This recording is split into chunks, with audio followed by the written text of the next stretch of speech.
Hi everyone, we're back to read Chapter 3 of Book 4, Caroline Takes a Chance. And Chapter 3 is called Seth's Decision. Caroline, Rhonda, and Seth sat shivering on the shore, putting on their dry stockings and shoes. They had watched the sloop until it sailed out of sight. "How are we going to get home?" Rhonda asked. "We'll have to walk," Seth said. Now that the first flush of excitement was past, Caroline felt tired all the way to her bones. How far were they from Sackett's Harbor? She jumped as some branches rustled nearby. Then Irish Jack appeared through the trees. A huge grin split his face. "You three are the heroes of the day," he called. "I got my bateau upstream as far as I could. Then I came ashore and walked back to see what the British would do. I saw how you blocked the channel." That was quick thinking. He grabbed his hat and slapped it against his leg with delight. Caroline scrambled to her feet. "It's good to see you," she told him. "Mama and Mr. Tate needed those supplies you're carrying. We've been waiting and waiting." Irish Jack shook his head. "We've had a slow trip. British captains have been sailing back and forth, ready to pounce on any American boat they can find. I've had to hide my bateau several times before this." "You're sure the bateau is safe now?" Caroline asked. Irish Jack ran a hand through his wild red hair. "Looking pleased. Sure as the sun will rise tomorrow. My crew is guarding her. When we're certain that blasted British sloop isn't prowling about, we'll slip on to Sackett's Harbor." "But the channel is blocked now," Rhonda said. "How will you get out?" "Oh, we can pass through," Irish Jack promised. Even loaded, we can pull the bateau right over the sandbar." "That's good," said Rhonda. Her teeth were chattering. "I've got blankets on my boat," Irish Jack said. "Let's go fetch them. Once you've warmed up a bit, I'll escort you home." He turned and walked back in the direction he'd come, upstream where the bateau was hidden. Seth and Rhonda followed. Caroline started to bring up the rear, but she paused to take one last look at the channel. She could see the back end of the skiff where it had come to rest, with the word Sparrow above the flowing water. Caroline swallowed hard. Papa had built that skiff. It had taken her and Papa on many happy fishing trips. It had safely gotten her and Mama all the way to Kingston and back last fall. Now she would never skim over the water in it again. "I lost my ship," Caroline thought. "Papa always said that a captain who lost his ship was disgraced. What would he think of her now?" Caroline's heart seemed to freeze in her chest. She felt mixed up inside, proud and ashamed, happy and sad, all at the same time. "Caroline," Rhonda called. "I'm coming," Caroline answered. She took one last look at the precious skiff. Finally, she forced herself to look away. Caroline plodded after Irish Jack as he walked her, Rhonda, and Seth home. The bateau captain did not accept grandmother's offer to come inside for a warm gingerbread. "I need to get back to my crew," he said, "but I hope you'll give these three heroes extra helpings. They did a fine thing today." A fine thing, Caroline thought, and a terrible thing too. Once Rhonda's mother heard the story, she hurried off to fetch Mama.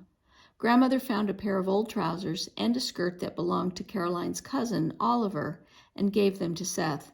"Get into dry clothes, all three of you," she ordered. "I'll make hot willow bark tea. It's the best thing to ward off a fever." Caroline was glad to peel off her wet dress and to pull on thick, warm stockings. Soon everyone was gathered in the Abbott's kitchen, except Amelia Hathaway, who was napping upstairs. A big fire blazed in the hearth, and steam rose from mugs of tea. Caroline sat at the table with her winter cape draped over her shoulders. She let Seth and Rhonda repeat the tale of their adventures. "Mercy," Mrs. Hathaway said, shaking her head.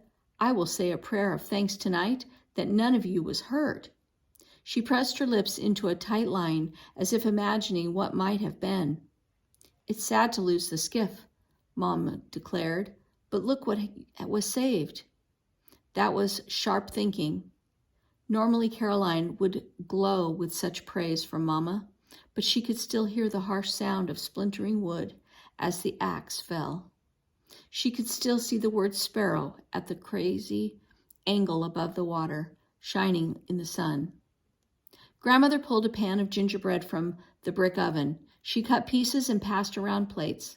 The spicy sweet smell of warm gingerbread usually made Caroline's mouth water, but now she didn't have an appetite. "The wood box is almost empty," Grandmother murmured. "I'll just fetch a few more logs." Caroline jumped to her feet. "I'll help," she said. She wanted a few moments alone with Grandmother, who often helped her sort through tangled feelings. She followed the old woman outside. Grandmother walked slowly, leaning on her cane.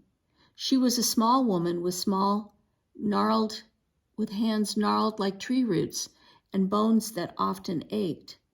"Grandmother," Caroline began, "when I saw Papa's skiff ruined, left behind in the creek, She stopped. It was hard to describe how she felt. Grandmother took Caroline's chin in one hand and looked her straight in the eye. "I know it's hard to lose the skiff, but you did well today," she said fiercely. "The British stole White Gull. That was one of the loveliest sloops your father ever built, and it's no doubt been renamed and put into the British fleet.